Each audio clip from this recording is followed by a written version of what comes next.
the station covering all of the DMV. This is DC News Now. A D.C. police officer facing serious accusations with a possible connection to this man, the leader of the Proud Boys. And a big day for commuters in the DMV after decades in the making and several delays. There's a new way to get from here to there. And all in all, it's shaping up to be another comfortable, very beautiful day across the DMV. But there's a little activity brewing upstream. When should we expect some rain showers to move in? We'll have your forecast in just a bit. All right, thank you, Damon. Good afternoon, and thank you for joining us for DC News Now at noon. I'm Mark Hall. Breaking now at noon, DC has a new interim police chief. His name is Sean Benedict, and Mayor Muriel Bowser made that announcement just a short time ago. Benedict joined MPD 2 years ago after serving as executive assistant of police. Now, before that, he had a long career with the Bureau of Alcohol, Tobacco, and Firearms and Explosives. As interim chief of police, Benedict will take on a big challenge as the district struggles with the uptick of violence and crime. Benedict takes over as interim police chief when current chief Robert Conte prepares to step down. Conte is headed to a new position with the FBI. His last day is scheduled for June 3rd. Well, we begin in D.C., where a Metropolitan Police lieutenant is accused of leaking information to the leader of the Proud Boys, Enrique Tarrio. Officer Shane Lamond is in custody right now, charged with obstructing an investigation and making false statements. Lamond is accused of leaking sensitive law enforcement information to Tarrio. Lamond was working as a supervisor of the intelligence branch of MPD's Homeland Security Bureau. Federal prosecutors say that their relationship went on for more than 2 years, leading up to the Capitol riots. Well, just 2 weeks ago, Tarrio and 3 other Proud Boy members were convicted of seditious conspiracy in connection to the Capitol riots. Prosecutors say they saw themselves as Donald Trump's army and would do whatever it took to keep him in power. Tarrio was arrested 2 days before the riots, accused of burning a Black Lives Matter banner in D.C. The feds say that Lamond gave Tarrio details about the case, including the warrant being signed for his arrest. Now, Lamond is in court today to answer to the accusations and charges, and they include 1 count of obstruction and investigation and 3 counts of making false and misleading statements to federal law enforcement. Now, this story is developing, and we'll keep you updated throughout the day. Well, new details from last night's shooting inside the Wheaton Metro Station. An 18-year-old who was shot has died. Police in Montgomery County are still looking for a suspect or suspects, and officials say the shooting happened around 6 p.m. last night at the Metro Station along Georgia Avenue. Police say the shooting stemmed from a confrontation on an escalator. I can say personally that I have ridden Metro and I have seen police officers on the trains and in the platforms. So I would say that they're making every effort to make sure that the Metro stations and the Metro passengers are safe. Well, the station has reopened after it stopped service for the Red Line last night. Well, a new pin on Metro's map today, the new Potomac Yard Station opened in Alexandria. DC News Now's Randy Bass is breaking down what the new addition means for commuters. The opening of the Potomac Yard Station brings the total number of Metro stations up to 98. This new station adds a stop along the blue and yellow lines between Reagan National Airport and Braddock Road in Alexandria. It connects riders and commuters to even more nearby shopping, businesses, and jobs along the growing Route 1 corridor. People from near and far came to Alexandria to check out the brand new station. One of them drove all the way from Richmond for the Friday morning opening. Being from Richmond, I always, we take the blue line because we park at Springfield. It's going to be really cool to actually be able to board, the blue line is my line, so it's kind of special. Plus, a few big-name Virginia leaders were there for the opening day celebrations. And if you're looking to mark the occasion with some Metro memorabilia, Metro has special Potomac Yard pennants and Smart Trip cards available at the station until supplies run out. In the studio, I'm Randy Bass, DC News Now.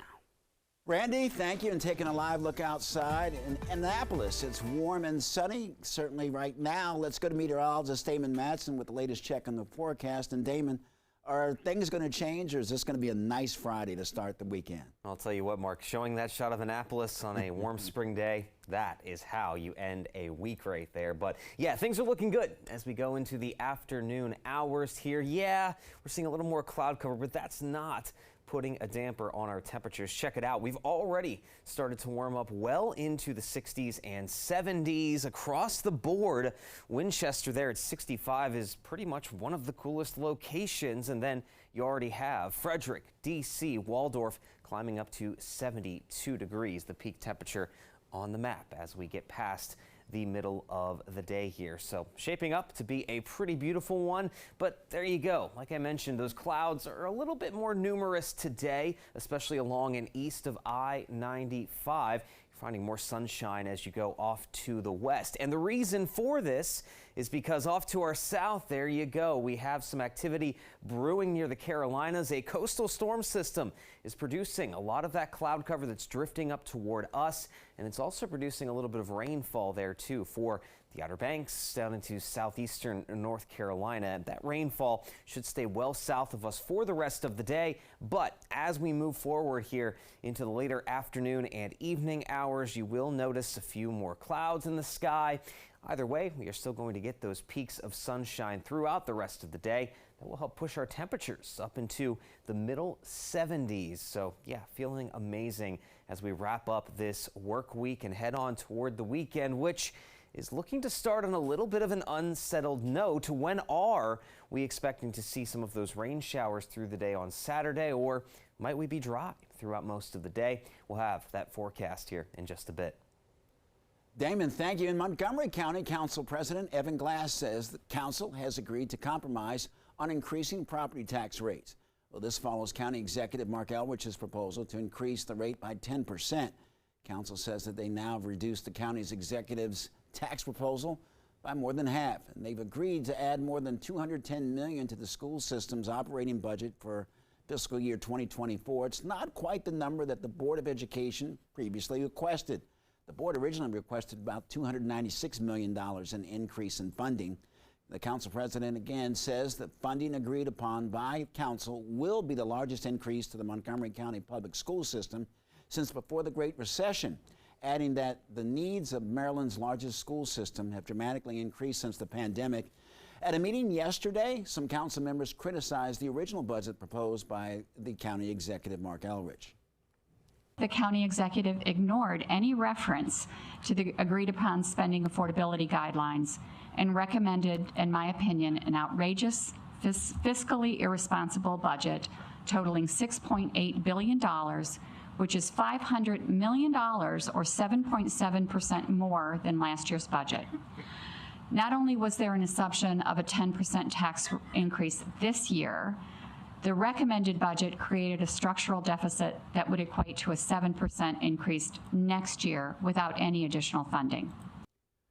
Well, Montgomery County Executive Mark Elwich says the budget as passed does not address all of the needs highlighted in the school budget, and he does not know how MCPS will use the funds. And since the decisions are not in the purview of the county council nor the executive, he went on to say that he's concerned that the council's actions will force the county to request mid-year adjustments to fund basic needs, including fuel and critical services, such as sheltering for the homeless. And he's hoping that council will work collaboratively with his team to make mid-year additions and changes as they're needed because of items not included in the budget as presented. Final vote on the fiscal year 2024 budget scheduled for May 25th. Well, Hyundai and Kia have agreed to a $200 million settlement over car thefts across the country. Well, that settlement will give money back to car owners affected by theft or damages not covered by insurance. Well, the two companies will also reimburse owners for insurance deductibles and increased premiums. Drivers can bring their cars into dealerships to upgrade their car's software for free. Now, the settlement will affect around 9 million Hyundai and Kia car owners. The manufacturers say that any car made before 2010 is not impacted. Cars made after 2022 are also not affected.